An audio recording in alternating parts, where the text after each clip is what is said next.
We are Design Team 2, and we are working on streamlining the transabdominal ultrasound transducer for IVF oocyte pickup. Early in the semester, we conducted ethnographic observations at UPMC Magee Women's Hospital for their clinical workflow. We watched physicians attempt transabdominal retrieval using both the single transvaginal probe, which is too small and ergonomically difficult to use abdominally, and the traditional two-piece abdominal system, which requires two clinicians to operate.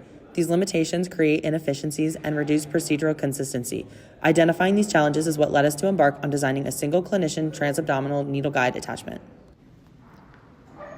Once we defined our clinical problem, we began conceptualizing how a single-piece needle guide attachment could integrate with the existing transabdominal probe.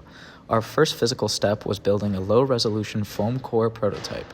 This allowed us to explore basic dimensions, attachment concepts, and user ergonomics before committing to a detailed design. The foam model helped us visualize the overall geometry and quickly gather feedback from clinicians on shape, placement, and usability. After refining those early ideas, we moved into what we called our killer experimentation phase. Here, we tested only the essential, must-have functional features using a tofu phantom to simulate abdominal tissue. The goal was to determine whether attaching and detaching a guide could be done quickly and smoothly with one hand, and whether the geometry allowed consistent needle alignment. These tests helped us eliminate unnecessary features and identify the minimum viable characteristics our design absolutely needed to succeed.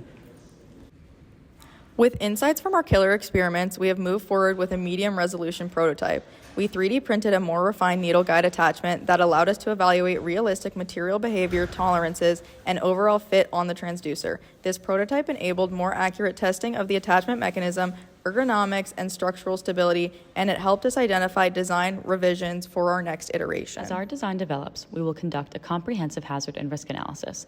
We will evaluate potential failure modes such as improper assembly, mechanical instability, material degradation, and any theoretical risk of electrical shock or interference with the transducer. This analysis will allow us to find safety mitigations early, ensuring that the device would be compliant with clinical expectations and reduce user error as much as possible. Moving forward, our last major phase will be verification and validation testing. Verification will ensure that our design meets all of our defined functional and performance requirements, including stability, cleanability, and clinician compatibility. Validation will confirm that clinicians can use the device effectively in a real procedural setting.